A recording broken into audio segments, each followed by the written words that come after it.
He's much more talkative from his cabin than he was in his office. Yeah. Hey, and he was like that earlier this year before preseason camp, too. He talked for about half an hour. He was trying to get used to Zoom. Got the nice up the nose shot of Doc because his phone was down. Of course. What's up, Dan? What's up? happening? What's up, Coach? Another day, another dollar. Yep. In your case, Chuck, 50 cents. Yeah, that's right.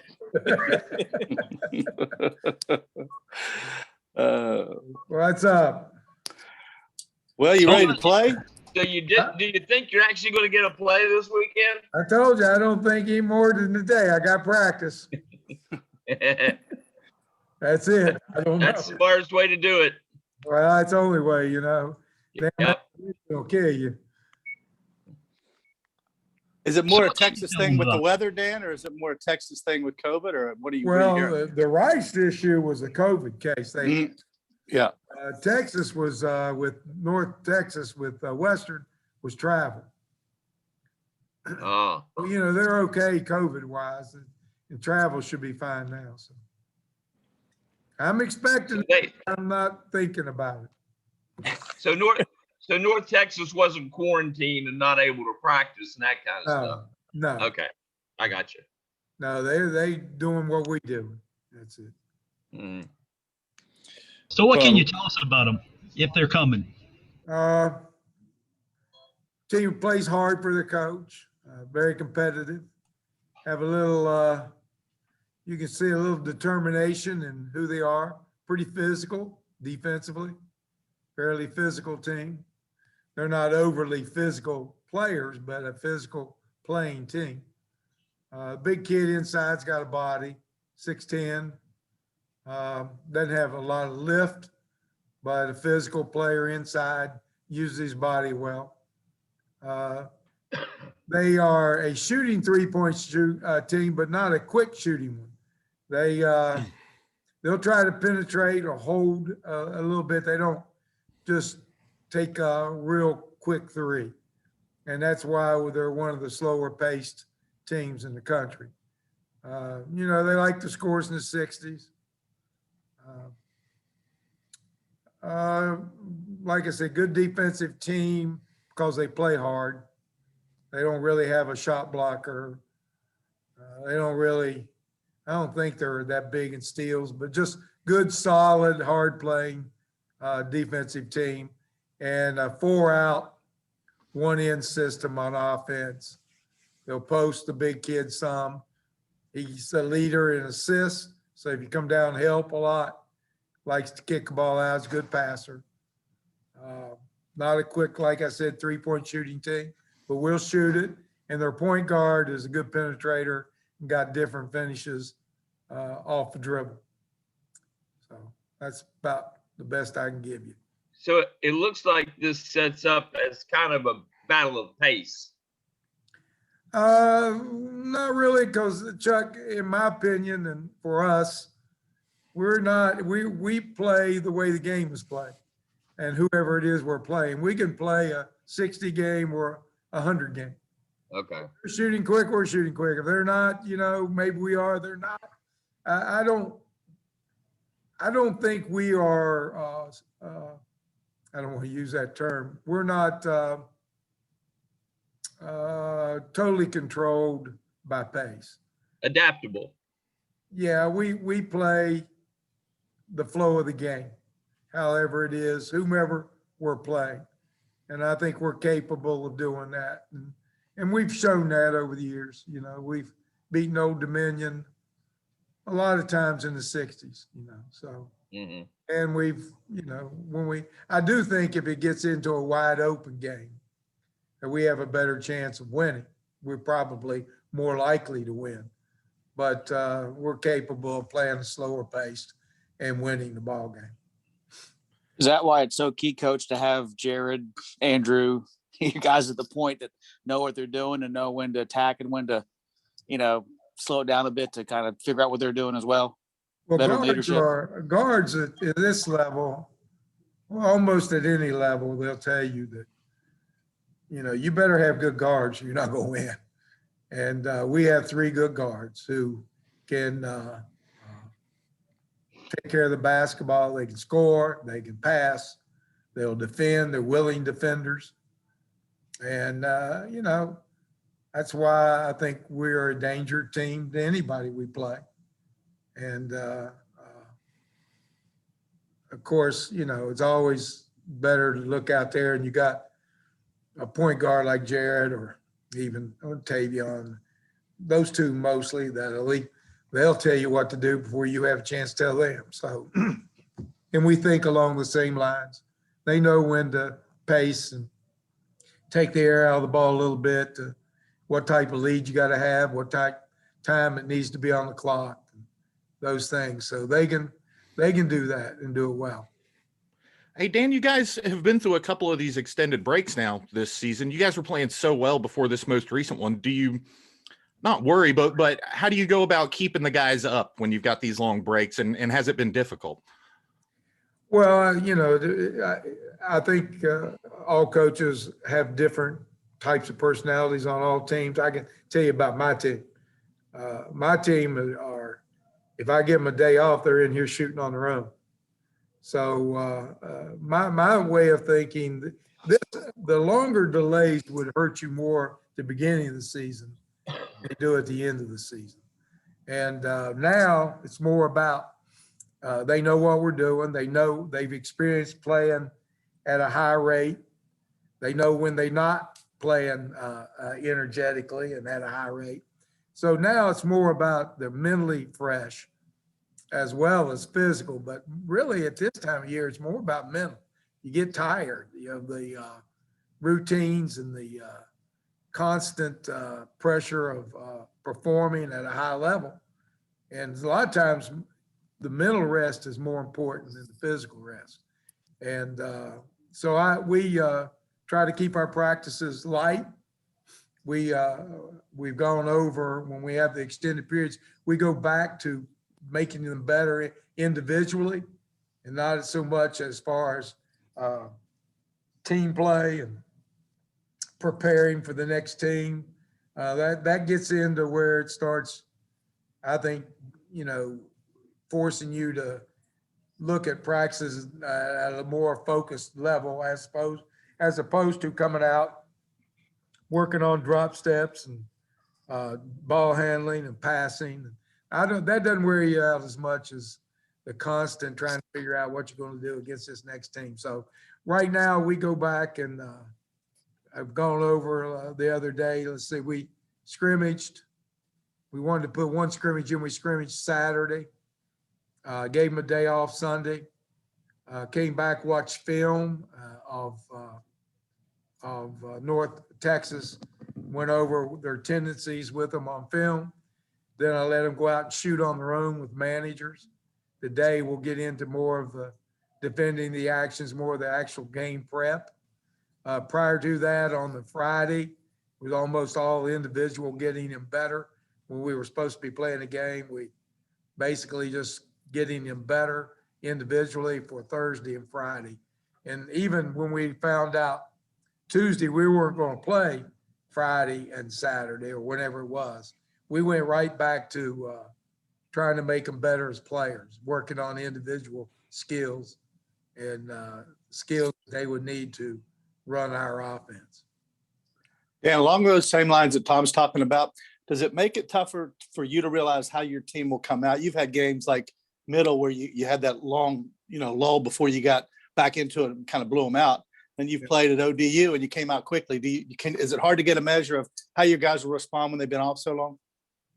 And you know, if I started doing that, I'd have to retire because, you know, that'd be like being a Wall Street day trader, you know? Dude, man, if I was trying to figure all that out, I'd be in trouble. Look, we do the best we can. You know, we do everything we can to prepare them. If you start worrying about outcomes and you start getting on that roller coaster, boy, I tell you what, coaching, that's a tough line. You might want to do something else. I think, you know, you got to trust your kids, you trust your preparation, and then you deal with whatever happens, you know, you get into a game, you have to make adjustments and I use that term lightly because I think it's overplayed about coaches making all these big adjustments, these smart adjustments, but most of the time it's just kids playing a different way or playing better. And then the coaches say they adjusted to it or something. You know, I haven't figured all that out. But I called Mike, good story. I talked to Mike because I was watching the Nets and they started getting the spread offense real good and seemed to be spacing the floor, getting the lob dunks and the dunks off of the pick and roll, the back doors. So I asked him, I go, Mike, it seems like y'all getting the spacing element of the offense. What did y'all do? Did you, because I try to learn every day. What did you do? Was it practice? Did you do certain ways of practicing? Was it film? Was it talking to them? And he said, well, it's a little bit of film, a little bit of practice, mostly them figuring it out. So, you know, that's at the highest level. These coaches that want to take credit for young men figuring things out, I kind of, that's a little tongue in cheek, you know. Coach of the year is always the coach with the best players or the lowest expectations. One of the two. Dan, for you, COVID's been such a weird year. We're coming up on the 1-year anniversary of it. You were down in Frisco, just like what everybody else was whenever all this stuff hit. Do you feel like your style and your laid back nature with everything makes some of these longer breaks easier on the players and just allows them to relax? Because, I mean, if you were trying to be scripted like what a lot of coaches can be, that'd be hell. I mean, it seems like your easygoing nature and letting them figure things out really helps them through some of this stuff. Well, I do that with everything. I believe that as a coach, you're a mentor to young men. These aren't pros. You know, everybody wants to try to make them or treat them like they are pros, and they're not. You know, I've been at that next level. That's a whole different ball game. These are young men who are developing as young men, developing skills and talents. And I just think you're preparing them for life, not just a basketball game. And so you know, everybody in their life is going to have problems. And no one gets a pass on that. You know, even the ones you look at and say, boy, they got it made. They got problems. And it's the ones that, it's not the fact that you're going to have problems. Everybody does. And your mine are just as important to me as yours are to you. Even though I always used it in psychology class. I go, who may be the happiest? The kid that gets a brand new Mercedes, but he wanted a Jaguar, or the kid that got a Volkswagen and it was a bicycle, you know? Probably the kid that got the Volkswagen is the happiest. The one that got the Mercedes pissed off because he didn't get a Jaguar. So, you know, where it falls in line and how it's not so much that you're going to have problems, you are, it's how you handle your problems. And I like to think that, you know, Keith, and this probably toward Keith more than anybody, you know, that plain tragedy was how you handle it afterwards. It's not, there's no way of making that good.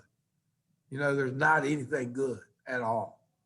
Nothing comes out good. I don't care if the basketball program gets stronger, football, nothing gets good after that. But you go on, you know, life, you go on and you do the things that maybe they dedicated their life to, just making everything what they worked at better. And that's kind of what I do. I don't, know, my family, and I know here I'm philosophizing, but we don't have funerals. You know, in my family, we have get-togethers where we may talk about how fun it was with them, but we don't go back to the death itself. It's, you know, it's a tragedy, period. Move on. You got to. That's what life's about. So I try to instill that with these kids, that it's going to be ups and downs. You got to handle it. It's the way you handle the ups and downs that'll make us a good, great, or fair team. If you pull apart, you let a bump pull you apart, not going to be a great team. If you pulls you back together forward, going to be a good team no matter how low you go. You'll have a good ball club. So that's kind of my philosophy. I try to live that way. It's tough sometimes. Sometimes, like everything else, you know, you want to feel sorry for yourself or get down and moan around and groan around. That's just not me. You know, it's not my nature. And sometimes I have to remind myself, as everybody, but I just think it's a better way of approaching life. And I try to teach that with these kids.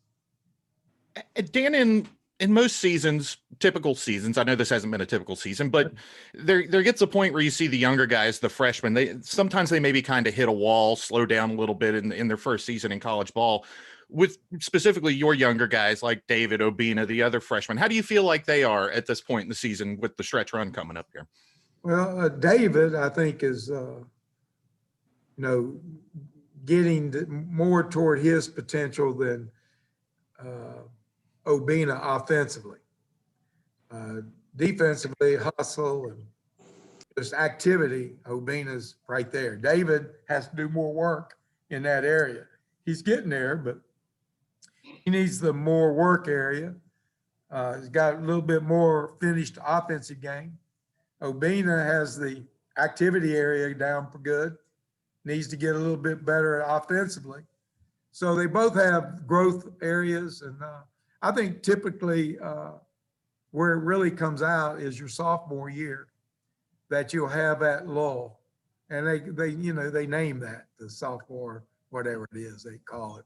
But I think right at your beginning of your sophomore year, you start out pretty good and then you'll hit that little dip and then you move forward. So not so much this year because I think it's more of a developing year. Next year, they'll probably think they got it and maybe hit a dip, but I think both of them are pretty destined to come out of them because they play basketball and they prepare. So you mentioned that sophomore slump that normally hits. Yeah. What has Andrew Taylor done differently? Because it seems like his game from game one this year on to where we're at now has really started to take off. Well, I think he had a slump the very beginning. He still wasn't scoring like he's capable. So you hadn't seen him starting to score until recently, and there's still a big growth spurt there. But it's just recently that he count on him for, anywhere from 12 to 20 points a game. But I think his potential is more 18 to 25. So, he's still growing. I don't think he started the year where he is now. He's grown to that. And I think that was more or less a filling out process his sophomore year. So, again, he's going to grow. He's a good guy and a tough competitor. Coach, this home stretch that you're on, or you're about to embark on, I should say, this 4-game home stretch, is it at all comforting knowing that you'll end the season, either where you want to be or where you don't want to be here at home, as opposed to having to worry about travel concerns again? Well, anytime you play at home, it's better. So I don't care what part of the seasons it is, it's better. But it's really good with the way our conference is set up and the travel that you have to have at our level, that they're home getting ready to go to the tournament. And you only have one travel instead of two, maybe if you play, let's say for you're home this week, had to go on the road and then stay on the road to play in that tournament. I think it's better, and I'm not saying that's going to be the reason you win or lose, but it's better if you travel, came home, and then went to the tournament. But it's really better when you're home, and go to the tournament. So, travel is an issue for our conference. I don't care who it is. And I don't know that enough, I don't know how to say this properly, but enough emphasis has been put on what it does to teams. And if you're trying to get teams into the top 20 or top 25 or getting a second seed in the NCAA, what that does to your win-loss records. Just much easier travel can take a lot out. Well, go look at the Vegas odds on the NBA games, and they'll show you, tell you what the odds, how they change when there's a lot of travel. When they go on those long road swings, stuff like that, or they're going, especially West Coast, East Coast, West Coast, and our conference goes East Coast, West Coast. So it's a issue, obviously, and it's something that I think plays. You know, there's probably some people that beat it, some teams that beat it, but overall, most of the time, you're not going to beat that. Teams are not going to do that. You know, Danny, Bob Huggins has talked about that a lot in this last month, where he's been really complaining about the travel they have and all this kind of stuff. But they talk about that a lot in the Big 12. It hasn't been talked about nearly as much in Conference USA as until you just now brought this up. No, I agree, and that's why I've advocated for East-West from the get-go. We brought that up several years ago in basketball meetings with the basketball coaches wanting to do that. We hadn't had an audience till this year, but COVID gave us a little bit of a better audience. But we talked about that. Preferably, I'd rather see East and West, and you play everybody in the East twice, everybody in the West twice. And if you need extra games, you go down and play anybody you are in the West if you want to, but it's not going to affect your standing in the East. And then you cross bracket for the tournament. Now they say there's an issue, I think, with the NCAA. You don't have enough teams in your conference. And I don't know that I wouldn't think that you couldn't petition the NCAA and say, look, we are a 14-team conference. Yeah. We are playing inside a little different, but in the end, our representative, the one that is going to get the bid into the NCAA, has to play through a 14-team tournament, which means we qualify through enough teams to get an automatic bid, in my way of thinking. Now, I've been told when I come up with that idea that, the NCAA will look at it, no, you're just playing in a 7-man. And I go, well, that would be fine if the tournament only included those 7, but you're including a cross bracket of 14, which means we're playing because the bid is given through the tournament, not through the regular season. So you're going through a 14-team conference to get the bid. To me, that sounds logical, but people think I'm nuts half time. So I don't know. Now that makes sense. It does make sense. Well, it would for me and you, Chuck, because people think we're odd. Yeah. I mean, but you still got 14. I guess most conferences don't have 2 divisions in basketball. Right. I guess, I haven't done any research on it. I'm just my whole thing was to help with the travel, the expense, and the just the wear and tear on your team.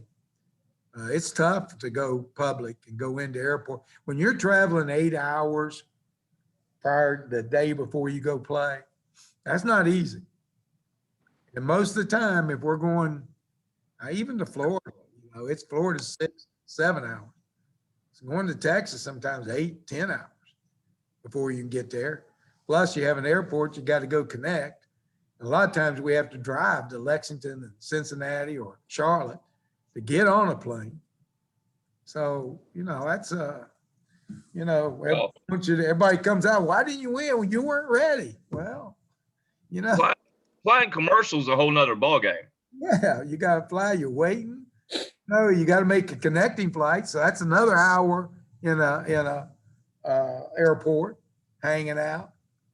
That's, you may say, well, you're whining, maybe, but that's just a fact. That's not, to me, that's not whining. That's a fact. And I don't care who they are. People are just not going to get away with that. It's hard to get away with it.